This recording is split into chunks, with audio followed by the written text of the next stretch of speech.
Dober dan, spoštovani gledalci in gledalke. Sem Jasna Martinjak, raziskovalni projekt Povej. Danes nas gosti občina Sodražica in z nami je župan gospod Blaž Milavec. Lepo pozdravljeni.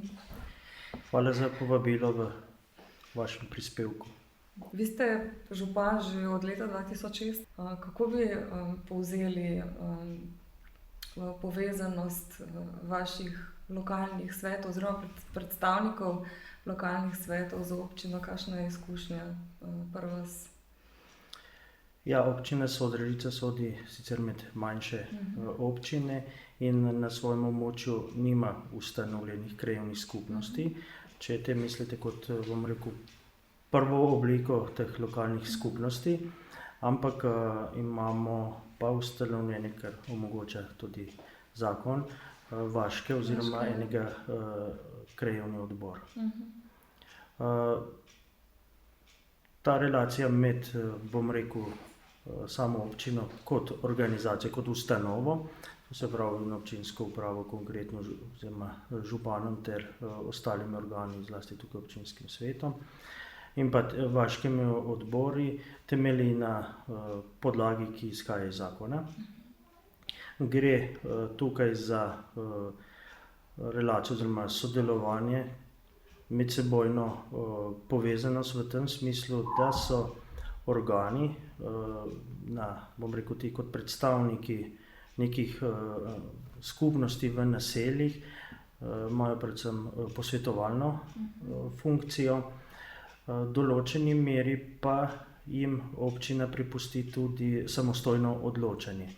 V sicer okvirih, ki so določeni bodisi v konkretnih proračunih, če govorimo o nekih finančnih obveznostih oziroma odgovornostih in pa iz tega izhajajočih tudi nasproti pravicah, ter seveda tudi pri odločanju o določenih predlogih, pobudah, ki se seveda nanašajo na tisto konkretno določeno območje, ki ga pokriva posamezni vaški odbor, glede različnih problematik, to se pravi pri dajanju pobud za reševanje posameznih problematik oziroma najprej predhodno tudi opozarjanje na določene težave in pa tudi predlogi, kako rešiti zadevo.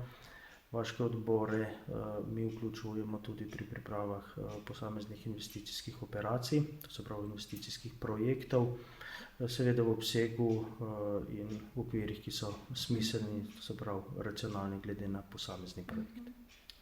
Kakšna je pa recimo njihova vključenost ali pa sodelovanje na seji občinskega sveta, kamor vemo, da so lepo vedno vsi povabljeni? Zdaj nisem vas vprašala, koliko vaših predstavnikov je v županskem svetu, ampak se odzivajo, prihajajo na Glejte, organi občine so določeni z zakonom. Gre za občinski svet, katerega člani oziroma članice so izvoljeni. To gre za predstavniško telo, najvišje telo, in so izvoljeni seveda na podlagi določenega volilnega postopka, sistema, ki velja v posamezni občini, to velja za vso državo enako. Tukaj so predstavniki celotnega območja, to se pravi vseh občank in občanov, in ne gre za neposredno povezanost z posameznimi vaškimi odbori. Člani vaških odborov praviloma niso tudi člani občinskega sveta, je pa pri nas praksa, da sodeluje član občinskega sveta, to se pravi svetnik, ki prihaja iz določenega področja, čeprav velja to načelo, da predstavlja kompletno vse občanke in občane, pa vendarle intenzivneje dela tudi z vaškim odborom z tistega območja oziroma z tiste enote, v kateri je bil tudi izvoljen. Neposredno, da bi bili pa člani vaškega odbora, pa na podlagi zakona ne morejo biti istočasno tudi člani občinskega sveta, bom rekel, avtomatično. Ne vidim sicer ovir, da ne bi bil svetnik tudi član vaškega odbora, pa vendarle pri nas po večini praksa, da to ni. Ja. Hvala. Ja, kakšno je pa čisto vaše konkretno mnenje glede na že spet dolgoletni županski staž, da bi zakonodaja omogočala? Pač ste rekel, da ne vidite ovire, da bi dejansko bili vaški krajevni četrtni predsedniki lahko del županovega občinskega sveta. Lete pa nas imamo odlok o vaških odborih sicer tudi skupno telo, kot neko koordinacijo vseh vaških odborov, ki ga sestavljajo predsedniki vaških odborov. Tako da to imamo, to je sicer možnost, ne obvezujoča, ampak imamo to stvar. Moram reči, da to telo sicer neposredno še ni tako zaživelo v praksi, kot smo si ga mogoče v samem štartu zamislili. Ima še potencial, to hočem reči, vendar imamo pa neposredne stike seveda z vodstvi vaških odborov in pa, bom rekel, županom oziroma občinsko upravo. To stalno, seveda po potrebi, drugače pa je tudi v povezavi z občinskim svetom. Občinski svet se poslužuje možnosti, ki sicer ni zavezujoča, pa vendar je pri nas skozi to obdobje obstoja naše občine se izkazala kot dobra praksa, da o posameznih vprašanjih, ki prihajajo pred občinski svet in ki se tičejo v tolikšni meri nekega, bom rekel, omejenega območja naše občine, kjer pač deluje posamezni ali več vaških odborov, da se to obvezno zaprosi za mnenje ta vaški odbor in potem tudi občinski svet praviloma to tudi upošteva. Je sicer avtonomen, ampak mislim, da upošteva, največkrat tudi sledi temu mnenju. To lepo slišati, hvala. Ja, na vaši občini verjetno zbirate pobude občanov, kako to izgleda v praksi? Dobro, to je dajanje pobud je ena izmed pravic vsakega državljana, tako tudi na lokalni ravni vsakega občana. Imamo pa seveda določene oblike, to tudi, ker bom rekel, kaj zelo velikih usmeritev, ki bi bili prav, sicer razen tega, kar je na splošno zakonsko določeno, niti ni, je pa kar nekaj prakse v posameznih okoljih, to se pravi v posameznih občinah, v večjih občinah, starejših občinah je mogoče tudi tovrstne prakse in tudi tradicije lahko več. V naših, taki kot je naša, ki so mlajše, se to šele vzpostavlja, je pač zato potrebno neko obdobje, neke stvari se sicer tudi preslikavajo iz drugih okolij, nekatere mogoče tudi originalno sami ustvarjamo, pa vendarle za določene stvari, poleg rekel, tistega, kar je že zaveza pri sprejemanju posameznih aktov na občinskem svetu, se tudi opravi javna objava in s tem tudi javna razprava, saj na naši spletni strani, tako da ima vsak zainteresiran občan oziroma javnost kot taka možnost, da se opredeli do posameznih predlogov aktov, preden so sprejeti. Imamo tudi pri posameznih vprašanjih možnost, da se občani do tega opredelijo. Še zlasti po novem uveljavljamo tudi pred sprejetjem proračuna, pa ne samo v tistem delu, kjer tudi zakonsko nas zavezuje, da sam predlog proračuna, preden gre v končni sprejem na občinski svet, da se do njega javnost opredeli, oziroma ima možnost, da se opredeli, podati tudi kakšne pobude, da je javnosti predhodno, preden mi pristopimo k končnemu oblikovanju nekega osnutka, to se pravi, župan ima to zakonsko pristojnost, da pripravi predlog proračuna in potem da občinskemu svetu v sprejem, da že prej pridobimo oziroma pozovemo, povabimo javnost, da poda svoje pobude, neke svoje mnenja, stališča, glede mogoče posameznih problematik, ki jih mogoče tudi nekateri drugače vidijo kot tisti, ki smo neposredno dnevno vpeti v reševanje,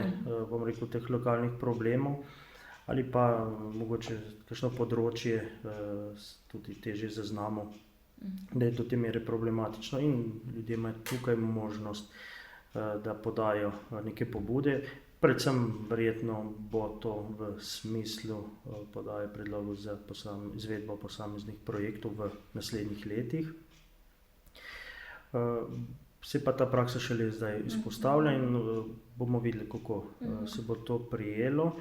Je pa naš cilj tukaj poleg tega, da damo še dodatno možnost ljudem v samem štartu, ko se pripravljajo stvari, da na ta način tudi izpostavimo neke mehanizme transparentnosti.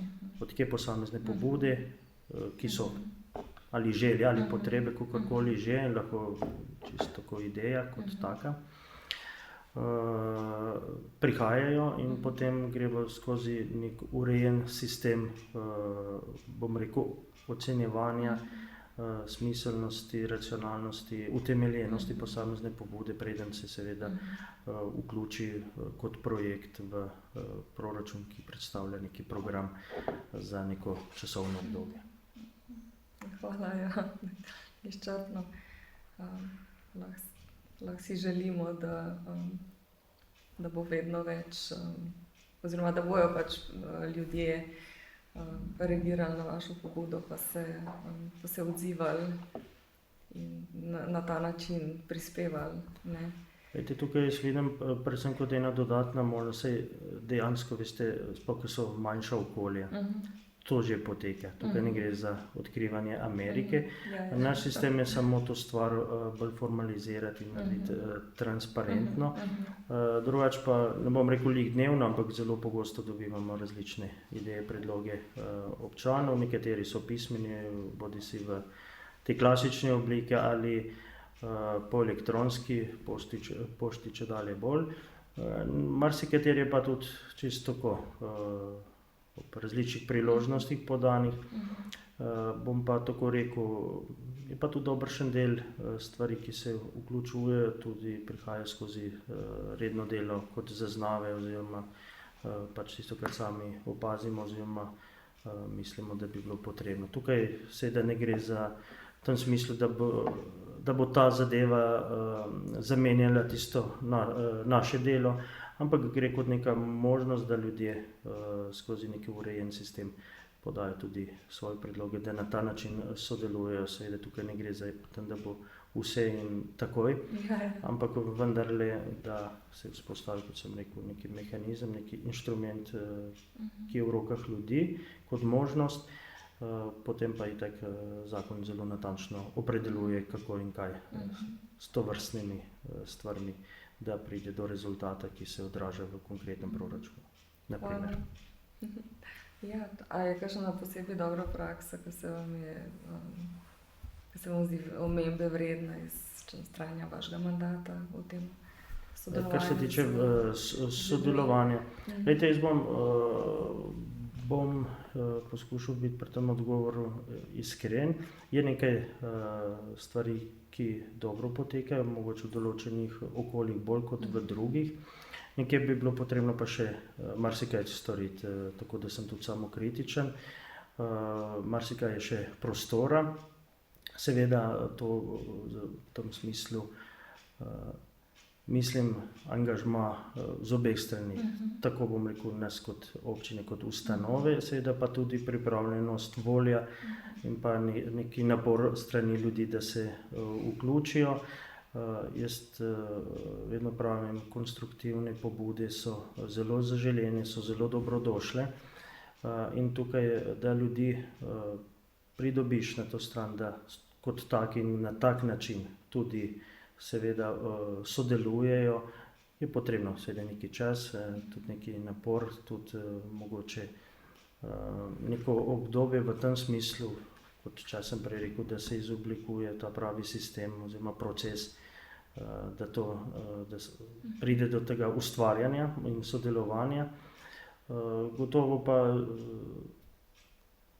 seveda se manj želimo ali pa manj dobrodošli so pa seveda izrazi različnih hipnih nezadovoljstev, ki so mogoče tudi večkrat pogojeni še z marsikaterimi drugimi težavami, ki pestijo ljudi in se seveda mogoče to samo eden izmed tako imenovanih ventilov, ki se sproščajo, ampak dobro, tudi to vzamemo v zakup, ampak tisti bolj ustvarjalni del pa je to, da skozi neki konstruktivni dialog, neki urejen proces pripeljemo in s tem skupaj, ali pa v čim večji meri skupaj ugotovimo, kaj je izmed vsega predlaganega prioriteta in kaj je tisto, ki potem kot končna oblika se pojavi v nekem načrtu, v nekem programu.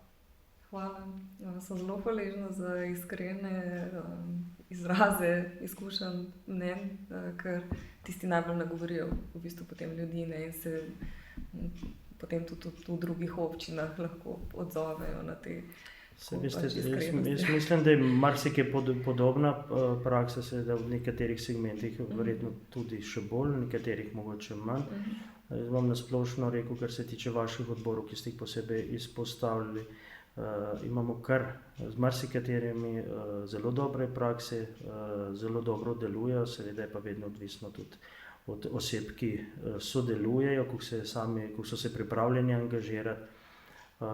Tako da imamo dobre prakse, tudi mogoče prakse, kjer še ne zaživijo, ki niso še zaživeli v takšni meri kot drugi, kot bi si jih sami želeli, pa vendarle, glejte, jaz to ne jemljem nič tragičnega, to je pač za vse nas še naprej izziv, da tudi še tam te stvari naredimo intenzivnejše in boljše. Res je, hvala. Vaša občina ima predstavnika v parlamentu? Občina kot taka sicer nima predstavnikov v parlamentu nobena, če pa mislite, da je iz območja... Jaz bi mogla vprašati, če je iz vaše občine kakšen poslanec v parlamentu. Ki bi imel stalno prebivališče v naši občini, ne. Se meni ni poznano, če se je trenutno kakšen sem preselil. Drugače pa z območja, ali pa zdaj, ki je aktualna tudi sprememba volilnega oziroma ko se govori o popravkih volilne zakonodaje, z našega okraja pa sta bila izvoljena kar 2 poslanca, oziroma poslanke in poslanec. Ja. To je pomemben podatek, ja. V redu, hvala. Je še karkoli, kar bi želeli sporočiti gledalcem? Jaz bom tako rekel, življenje vsake lokalne skupnosti je še bolj povezano z lokalnim prebivalstvom, ker je bližja ta organizacija ljudem, kakor je recimo na državnem nivoju. Zato se mi zdi zelo pomembno, da je sodelovanje med občankami in občani in pa predstavniki, ki so izvoljeni v posamezni organ, bodisi to občinski svet ali pa župan kot tak, in ki delujejo na območju pač občine. Tako pri pridobivanju idej, pobud za posamezne razvojne projekte in programe, kakor seveda tudi pri rednem tekočem delovanju posamezne lokalne skupnosti. To sodelovanje, te navezave, kot rečeno, so ključne. Treba se pač zavedati, tako kot itak vsaka oblast, da je seveda v prvi vrsti v službi ljudi, se morajo pa tudi ljudje zavedati, da so to samo predstavniki izmed njih in ne od nekod drugod prileteni, pritepeni, kakorkoli želite, neke osebe, ki jim v narekovaju krojijo usodo, ampak vsaj ne izmed njih. V končni fazi pa je vendarle, tako kot pri vsaki stvari, so namenjeni, bom rekel, ti organi in pa seveda ti ljudje, ki vodijo neke skupnosti, predvsem temu, da izmed možnih različnih rešitev seveda potem oni izberejo tiste, ki so po njihovem mnenju investi najbolj optimalni za posamezno, bom rekel, konkretne zadeve. Seveda, če je to sodelovanje, bom rekel, zdravo, seveda v tistih okvirih in v tistem smislu, ki je tudi razumsko in utemeljeno, seveda, je potem tudi zadovoljstvo pri ljudeh toliko večje. Hvala lepa, zelo lepo orisano. Jaz se vam zahvaljujem, gospod Milovec. Zahvaljujem se tudi vam, spoštovane gledalke in gledalci, in svidenje pa lep dan. Hvala in pozdravljeni.